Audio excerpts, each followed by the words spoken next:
பால்கோவா பிரியர்கள் எல்லாருமே சட்டுன்னு இந்த வீடியோவை சேவ் பண்ணி வச்சுக்கோங்க.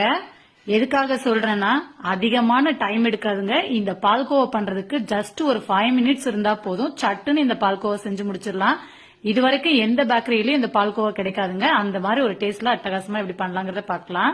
அடுப்பான் பண்ணி ஒரு பேன் வச்சுட்டு 1 கப் அளவுக்கு காய்ச்சி ஆற வச்ச பால், 1/2 கப் அளவுக்கு பவுடர் பண்ண சுகர், 1 கப் அளவுக்கு பால் பவுடர், 3/4 கப் அளவுக்கு டெசிகேட்டட் கோகோனட் சேர்த்து அடுப்பை சிம்மிலேயே வச்சு கைவிடாம ஒரு 2 நிமிஷத்துக்கு நல்லா கலந்து விட்டுட்டே இருங்க. இந்த அளவுக்கு கெட்டியாகி வந்ததும் இதுல 1 டீஸ்பூன் போல நெய் சேர்த்துக்கங்க.